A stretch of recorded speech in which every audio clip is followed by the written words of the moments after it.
시간 안승호 간사님 나오셔서 성경 말씀 봉독하겠습니다. 오늘 우리 결합하실 하나님 말씀은 신약 성경 누가복음 18장 18절에서 27절 말씀입니다. 하나님 말씀 봉독하겠습니다.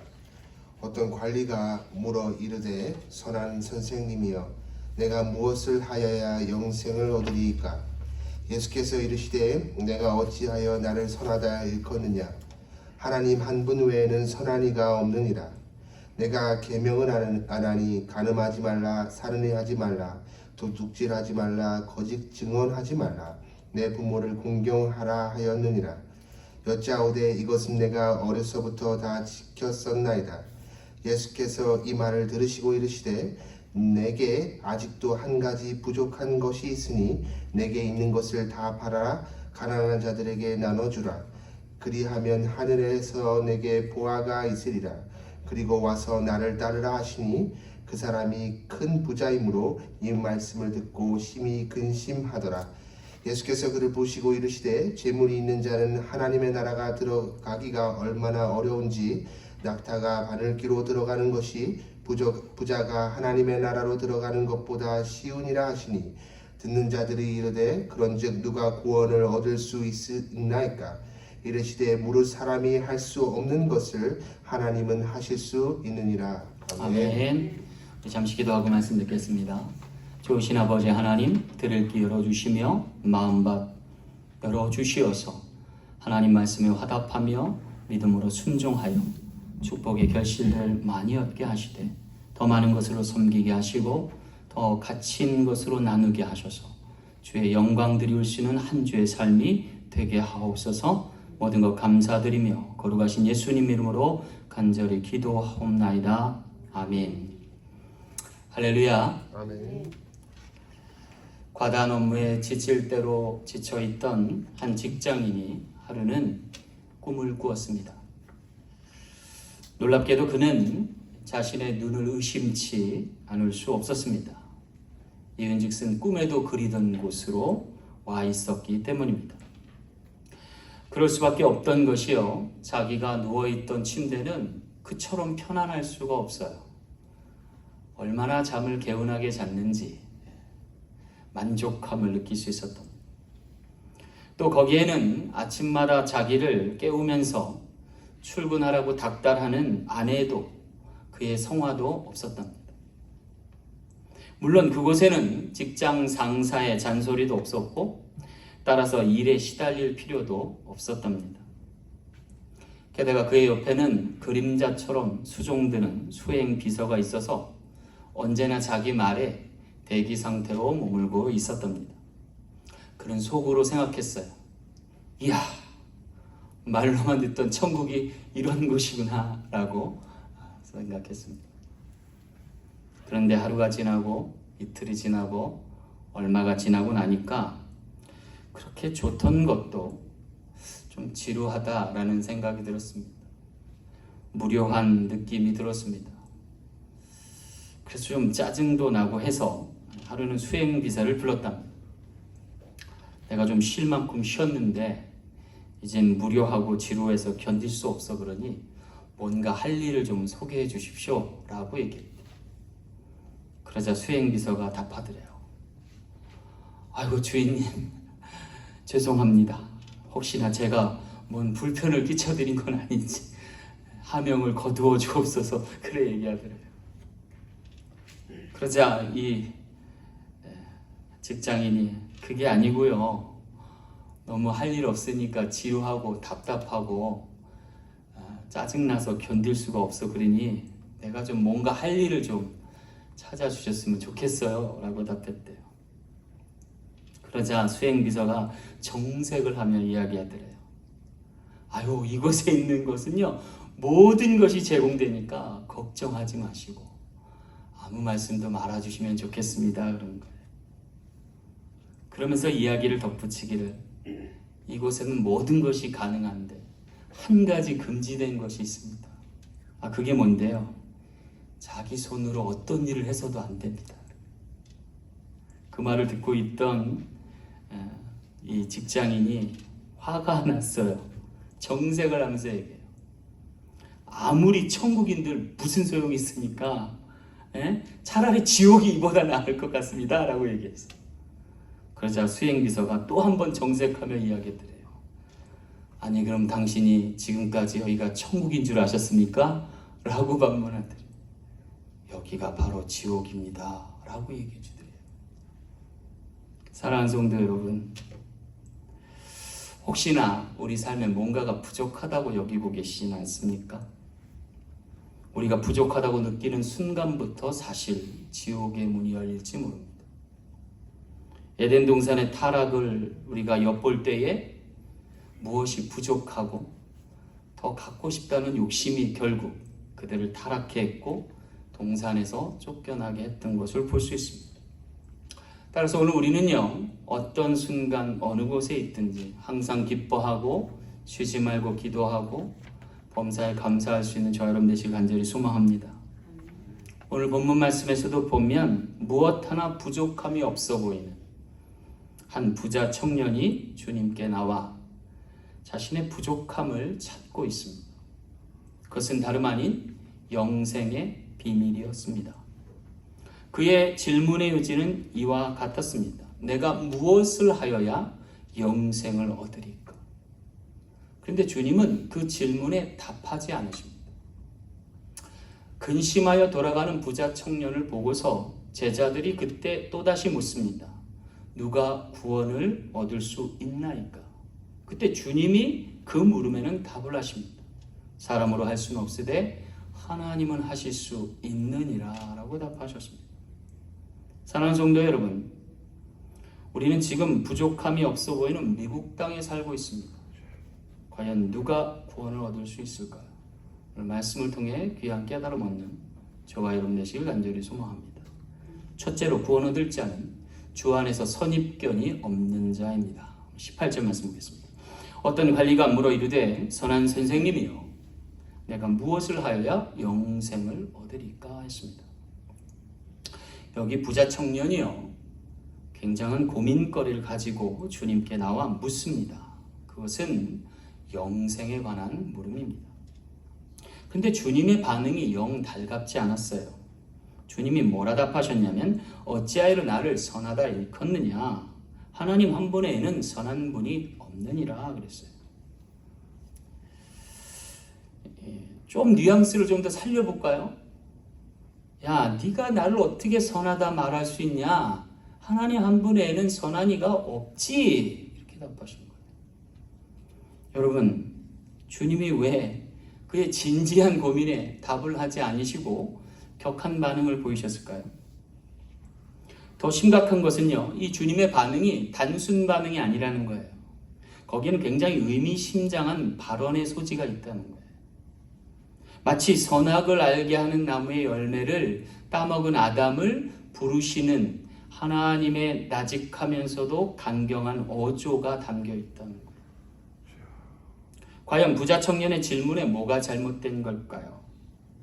혹 영생에 관한 물음은 금기된 것인 걸까요? 그런데 예수님께서 문제 삼은 것은 그가 영생에 관해 질문한 것이 아니었습니다. 그가 예수님을 부른 호칭에 문제가 있었던 거예요. 그가 예수님을 뭐라고 불렀어요? 선한 선생님이요 라고 불렀어요. 여러분, 이건 상당한 립 서비스 같은 느낌이에요. 그죠? 예수님 아마도 처음 본 것 같은데 처음 예수님 볼 때 아주 애칭으로 부른 거예요. 아, 선하신 분이요 라고요. 근데 여러분, 예수님을 선하다 부르는 것이 왜 문제가 될까요? 여러분 한번 생각해 보세요. 예수님을 선하다 혹은 선하지 않다라고 평가하는 자체는 어떤 사람이 되는 거예요? 선악을 분별하는 사람이 되는 거예요. 다시 좀 더 과장해서 얘기하면 선악을 알게 하는 나무의 열매를 따먹은 후가 되는 거예요. 그래서 예수님이 그에게 경계하듯이 말씀한 거예요. 나를 선하다 일컫느냐? 선한 이는 오직 하나님이시니라. 우리가 잘 새겨봐야 돼요. 오직 선하신 분은 하나님밖에 없다. 모든 선택은, 모든 선함을 결정하는 권한은 하나님께 있다. 심판의 주에게만 있음을 고백하시는 거예요. 자기속에는 옳은 대로 행하는 것이 오히려 죄가 될 수 있어요. 하나님의 말씀에 선한 대로 따라야 오늘 우리에게 구원이 있을 줄 믿습니다. 또 한 가지 문제는 예수님을 선생님이라고 불렀어요. 랍비어라고 했어요. 근데 여러분, 우리가 또 기억할 게 있어요. 예수님은요, 인류의 스승으로 오신 분 아니에요. 성인의 한 분으로 오신 분 아니에요, 여러분. 예수님은 어디까지나 우리의 주님으로 오셨어요. 그 주님을 주님으로 고백할 수 있어야 구원이 있게 될 줄 믿습니다. 여러분, 우리 삶에도 문제의 발단을 보면요, 이와 같은 선입견이 문제인 거예요. 그릇된 판단, 왜곡된 선이해가 문제가 될 때가 참 많습니다. 그것이 나의 그릇된 식견으로, 그릇된 판단으로 이어지고 일을 어렵게 하는 경우가 많죠. 사람마다 상대성이 있어요. 다른 사람에게는 나쁜 사람일지 모르지만 내게 유익할 수 있어요. 그래서 우린 늘 열린 사고를 가져야 될지 몰라요. 그릇된 평가가 잘못된 이해를 불러오고 그것으로 곡해하여 결례를 범할 때가 많습니다. 자, 그렇다면 어떻게 해야 이런 선입견과 편견에서 자유로울 수 있을까요? 그것의 단적인 예가 바로 어린아이와 같이 되는 거예요. 오늘 본문 말씀 보면 18장 18절 이전에 보면 15절부터 17절까지 어린아이를 만져주셨고 그것으로 인해서 오해가 생겼길래 예수님이 풀어주시는 광경이 나와요. 그러면서 예수님이 뭐라고 하시냐면 17절에 내가 진실로 너에게 이르니 누구든지 하나님 나라를 어린아이와 같이 받아들이지 않는 자는 결단코 거기 들어가지 못하리라 그랬어요. 천국에 관한, 영생에 관한 물음에 오히려 길잡이가 될 말씀이 오늘 본문 앞에 나와 있다는 거예요. 그러고 보면 여러분, 어린아이들에게는 선입견이라는 게 없어요. 어린아이들은요, 그냥 아니라 하면 아니라 하고 가하면 예하는 게 아이들이에요. 실수도 많고 어리석기도 하지만 천국에 들어가는 데는 훨씬 가깝다는 거예요. 여러분, 그래서인지 어린아이들은요, 립 서비스가 없어요. 여러분, 사랑하는 우리 자녀들이, 우리 누가 많은 아이가 어머니 오늘 정말 아름다우시네요. 정말 맛있는 것 좀 해주면 안 돼요? 하루는 저한테 와가지고 아버님 정말 탁월한 선택이십니다. 제게 좋은 장난감 하나 선물해 주시면 어떻겠습니까? 여러분, 그러면 어떨 것 같아요? 저희 옆집 건너편에 그 옆집에 한국에서 이사 온 분이 있어요. 작년쯤일 거예요. 우리 누가보다 한 2살 어린데 대뜸 거라지에서 내가 뭐 이렇게 정리하고 있는데 와가지고는 누가 자전거를 딱 보더니 아저씨 왜? 저거 나 빌려주면 안 돼요? 너 누구니? 저는 누가 형아랑 잘 노는 그런 아이인데요. 이걸 좀 빌려줬으면 좋겠어요. 이렇게 얘기하더라고요. 그러니까 어조가 참 독특해요. 그래서 내가 뭘 믿고 너한테 빌려줘야 되니? 이렇게 얘기했어요. 그랬더니 이 친구가 얘기하기를 누가 형아는 스쿠터가 있는데 이거는 나무니까 자기를 빌려줘야 된다는 거예요. 제가 설득당했잖아요. 그래서 빌려줬어요. 걔를. 빌려주고 나니까 조금 뭔가 이상해요. 그래가지고 저 당돌하다 얘가. 그래서 제가 당돌이라고 닉네임을 정해줬어요. 한국에서 온 지 얼마 안 된 아이예요. 물론 지금은 한 1년 이상 살다 보니까 지금 많이 좋아졌어요. 그런 당돌함이 많이 없어졌어요. 제가 미국에서 아이를 키우는 게 얼마나 다행스럽고 감사한지 몰라요. 뭐가 넘쳐나고 많아서가 아니에요. 아이가 아이답게 자라서 그게 너무 좋은 거예요. 여러분, 오늘 우리도 그와 같지 않을까요? 우리가 너무 많은 것 앞서가면 주님이 좀 싫어할지도 모르겠어요. 그냥 하나님의 섭리대로 흘러가듯이 사는 게 제일 좋지 않을까. 그때그때 필요한 은혜 주시는 대로 받아 누림이 좋지 않을까라는 생각을 해보게 됩니다. 여기 공교롭게도요, 지혜로운 부자 청년과 지혜롭던 이 관원과 놀랍게도 순수한 어린아이를 말씀은 매칭하여 대조하여 오늘 우리에게 소개하고 있어요. 이게 상당히 의미심장할 만한 부분이 아닐까라는 생각이에요.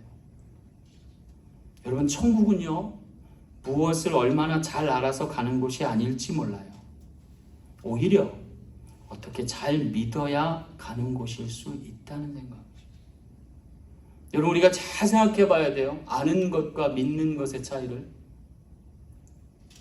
여러분, 세상에서는 아는 것이 힘이라고 말합니다. 그러나 정작 능력은 믿는 곳에서 나옵니다.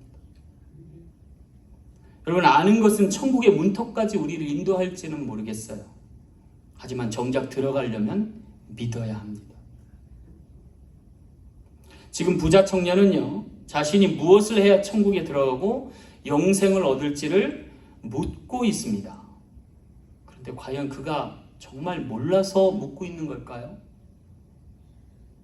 주님께서 그렇게 묻고 있는 이 청년에게 되묻습니다. 네가 계명을 안 하니? 그랬어요. 안다라고 예수님이 그를 직고하신 거예요. 네가 알지 않니? 이런 뜻이에요. 그럼 뭐가 문제예요? 믿지 못한 것이 문제예요. 믿고 싶어서 온 것 같아요. 알긴 아는데 믿어지지 않아서 온 것 같아요. 여러분, 이게 문제인 거예요. 그런데 여러분, 믿기 위해서 필요한 게 있어요. 뭘까요? 편견을 버리고 선입견을 내려놓고 어린아이처럼 받아들여야 한다는 거예요. 의문을 버리고 영으로 영접해야 하는 거예요. 근데 여러분, 이게 지혜롭다고 하는 어른들 사이에선 상당히 어려운 거예요. 좀 안다고 자신을 평가하는 사람에게 너무나 어려운 거예요. 여러분, 될 수 있으면 어렸을 때 믿어야 돼요. 뭘 모를 때 믿어야 돼요. 그래야 천국은 가까운 법이에요. 여러분, 천국은 알고 가는 곳이 아니라 믿어서 가는 곳이에요. 믿고 가기에 알아가는 거예요. 그를 통해서 주님을 영접하고 구원을 얻을 수 있는 우리 모두 된 줄 믿습니다. 두 번째, 누가 구원을 얻을 수 있습니까? 주 안에서 부족함이 없는 자입니다. 오늘 22절 말씀 한번 볼게요. 네게 아직도 한 가지 부족한 것이 있으니 네게 있는 것을 다 팔아 가난한 자에게 나눠줘라 그랬어요. 지금 여기 예수께서 부자 청년에게 폭탄과 같은 선언을 하신 거예요. 네 소유를 팔아 가난한 자들에게 나눠주라. 그리고 너는 나를 따르라. 여러분, 이 말씀은 사실 제자 되기 위해서는 그리 어려운 요구는 아닌 것처럼 보여요. 왜냐하면 이미 12제자에게 요구하셨고 12제자 모두가 받아들여서 따라온 상태이기 때문에 그래요. 예컨대 베드로를 위시한 많은 제자들은 이미 모든 것을 버려두고 주님을 따른 상태였습니다. 그런데 문제는요, 부자 청년에게는 이게 상당히 꺼리는 요구였고 근심에 쌓일 일이었다는 거예요. 누가복음 18장 23절 다음 절을 보면 그 사람이 큰 부자이므로 이 말씀을 듣고 근심하더라 그랬어요. 이윤즉슨 가진 게 너무 많아서요. 여러분, 이 부자 청년은요 대단한 사람이었어요. 왠지 아세요? 여기 성경의 표현대로 큰 부자였어요. 거기에다가 거룩함을 덧입은 자였어요. 당신은 로마 정부의 압제하에 있었는데 그래서 실질적으로 유대 사회를 이끌어갔던 것은 종교 지도자들이었어요. 거룩함을 표방하는 사람들이에요. 근데 이 부자 청년은 거기에다 돈까지 많았던 거예요. 거기다가 젊고 건강한 거예요. 뭐 하나 빠질 게 없는 사람이에요. 그런데 주님은 그 기득권을, 그 자산을 다 내려놓고 가난한 사람에게 나눠주고 따라오라는 거예요. 그러니 근심이 왜 안 되겠어요? 여러분 가운데 있는 거 다 내놓고 다 나눠주고 주님 따르라면 따르겠어요? 대답이 없으세요? 다 내놓고 다 버리고 다 나눠주고 따르려는데 근심이 안 될 사람 있겠어요? 오히려 그가 갖고 있던 자산이, 그가 갖고 있던 덕망이 가장 큰 결함이 되고 있음을 볼 수 있어요. 그에게는 이게 가장 리스크가 큰 거예요. 그런 의미에서 본다면 천국은 세상과는 좀 다른 영역인 것 같아요. 세상과는 다른 거. 그러면 세상에 돈이 제일인데, 그죠? 현재로서는 자본주의 사니까 하나님 나라에는 돈이 필요 없겠네요. 과연 그럴까요? 물론 우리가 저 세계로 갈 때 노잣돈 가져가지 않는 거 보니까 돈은 필요 없는 것 같아요. 근데 여러분, 엄밀히 말하면 돈은 필요 없을지 몰라도 크레딧은 있어야 돼요. 여러분, 선진국이면 선진국일수록 돈은 별로 안 갖고 다녀요. 그렇지 않나요? 여러분들 지금 지갑을 뒤져보면 돈이 별로 없을 것 같아요. 저도 돈이 얼마 없어요. 대신 크레딧 카드만 많아요. 크레딧 카드가 뭐예요? 크레딧이에요. 신뢰할 만한 무엇이에요? 믿음이에요, 여러분. 믿음. 그 사람을 믿기에 어마운트를 허락해 주는 거예요. 오히려 천국은 돈이 필요 없지만 크레딧이 필요한 것은 아닐까요? 아무개 너 그래, 네 뒤에 예수님이 계시지? 네, 예수님 믿고 너한테 이만큼 줄게 할 수 있는 곳일 수 있다. 여러분, 우리가 곰곰이 생각해 볼 필요가 있어요.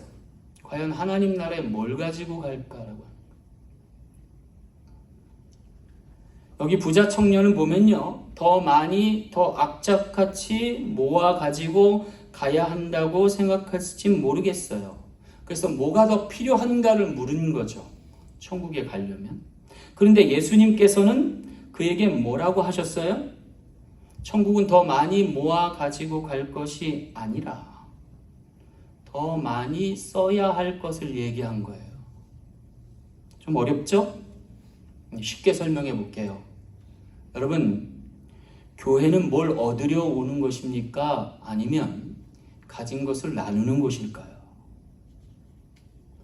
교회는 하나님 나라를 표방함으로 하나님 나라에 많이 닮아 있어요.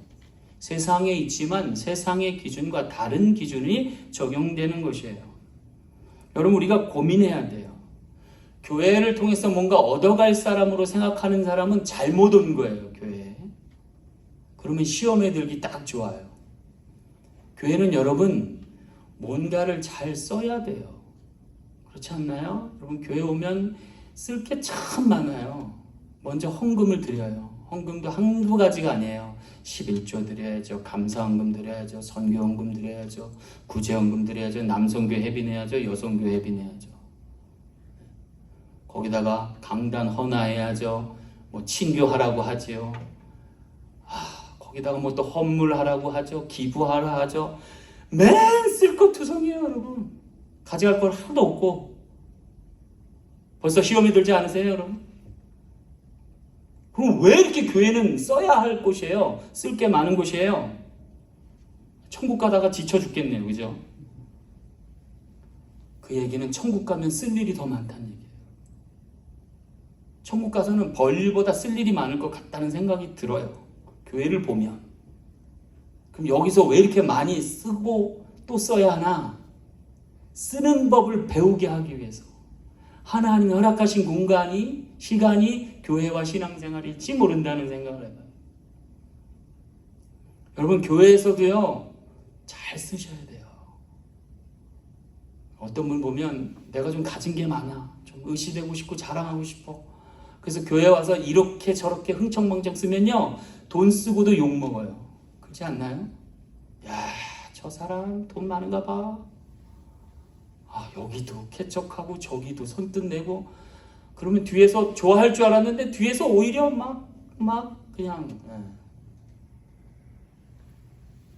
교회에서는요, 우리가 돈을 써도 보람 있게 써야 되고 가치 있게 써야 되고 남보기도 좋아야 되고 자기도 만족해야 되고 하나님 보시기에도 기뻐 받으실 만큼 써야 돼요. 그게 쉽냐고요. 얼마나 어려운 건데요. 그러니 하나님이 연습하라고 교회를 보내신 거예요. 왜? 천국 가면 더 많이 쓸 일이 많을지 몰라서요.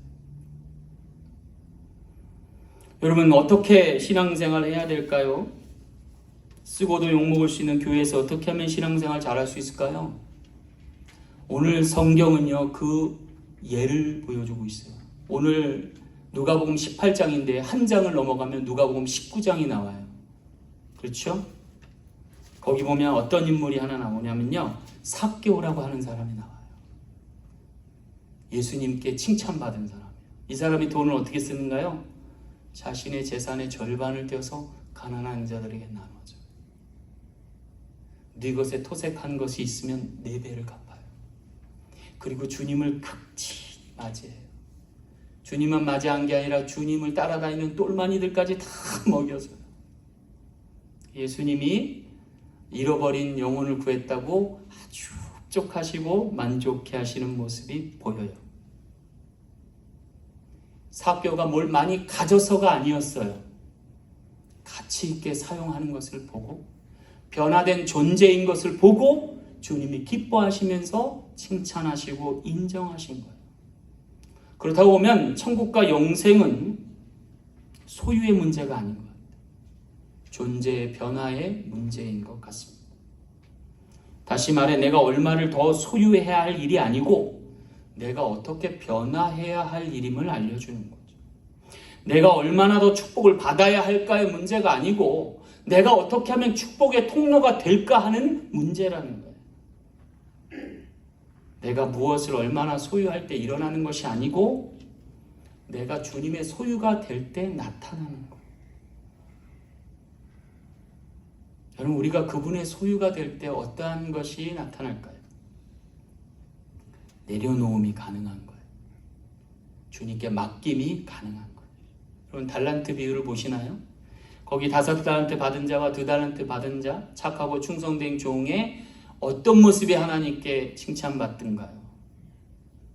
그것은 주를 위해 모든 것을 내려놓을 수 있고 모든 것 또한 부여받는 자의 모습들이에요. 그런데 반면에 1달란트 받은 이가 뭐가 문제가 돼요? 부족하다고 여기는 인식이 문제가 돼요. 사실 금으로 1달란트 받으면 적은 돈 아닙니다. 지금 시가로 한 60만 불에서 100만 불 되는 돈이에요. 결코 작은 돈 아니에요. 그런데 비교하다 보니 부족함을 느끼는 거죠. 따라서 더 많은 것을 주지 않으면 내가 움직이지 않겠다. 내가 장사하고 수고하지 않겠다. 그래서 묻어버리잖아요. 스스로 매장하는 거죠. 지옥문이 열리는 거고 주님과는 영원한 간격을 나타내는 거죠. 주님이 걷어서 다른 이에게 주시죠. 여기 스스로 고립되어 가던 삭개오라는 부자가 전향한 것은요 놀라운 회개예요. 놀라운 회개예요. 사람을 통해서 무언가를 더 얻으려 했던 사람이 사람을 위해서 자신의 것을 내려놓는 방향 전환이 있기 때문에 그래요. 이건 주님이 아니고서는 안 되는 변화라는 거예요. 자신의 소유를 풀어 가난한 사람과 자신이 토색한 것의 4배를 갚는 것은 결코 쉬운 일 아닙니다. 그런데 여러분 그 모습에서 우리는요 오히려 부족함을 못 느껴요. 그렇지 않던가요? 반이나 잃어버렸고 토색한 것의 4배를 갚으면 뭐가 남겠어요? 그죠? 그런데 여러분 삭개오에게서 부족함이 느껴지나요? 공교롭게 느껴지지 않아요. 여러분 주님을 영접하면 그와 같은 넉넉함이 생기는 거예요. 우리에게. 천국을 확정짓고 영생을 부여받은 이는 부족함이 없는 거예요. 우리 사랑교회가 지난해 많은 자산을 잃어버렸어요.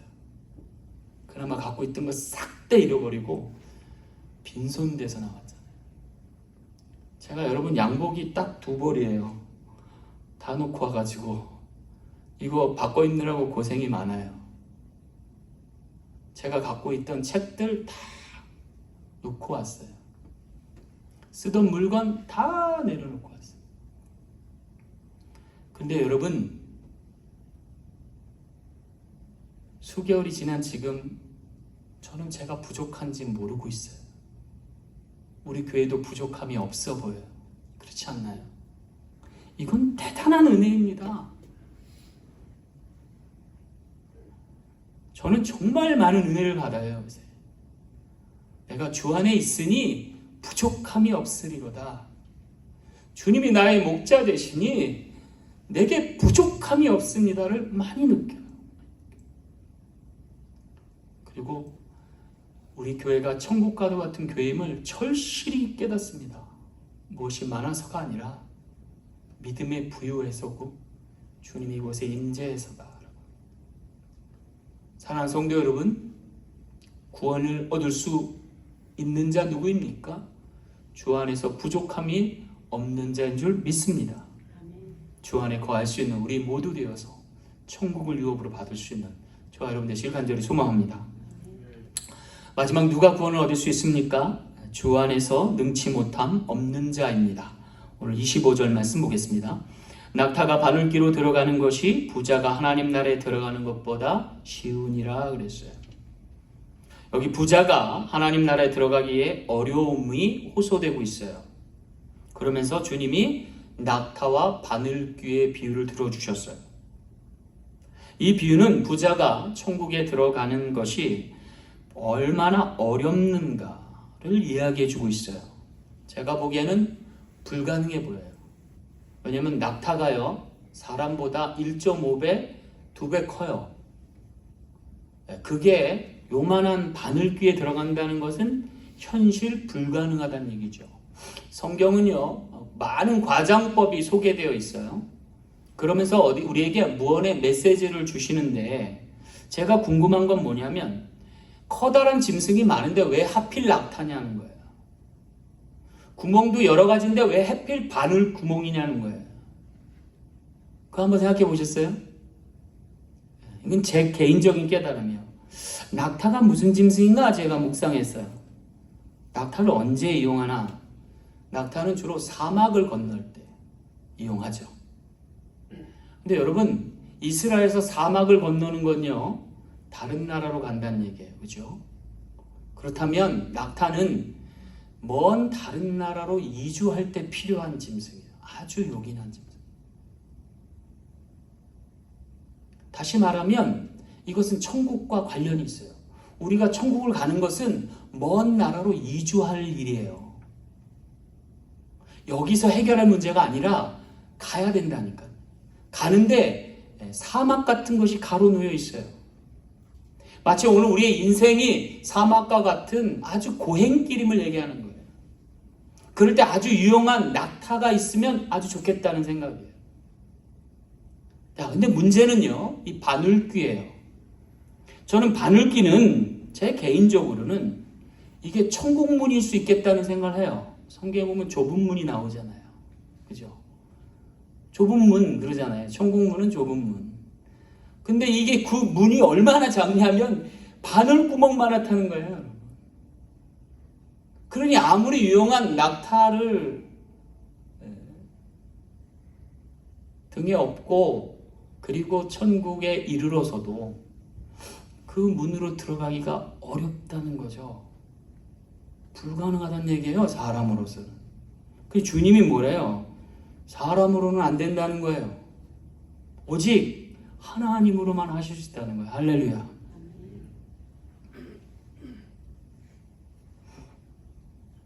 여러분, 우리를 작게 하고 가볍게 하고 낮추고 겸손해서 될 일이 아니라는 거예요. 이게 우리의 소관이 아닐 수 있다는 거예요. 이것이 오직 선하신 주님만이 가능할 일이에요.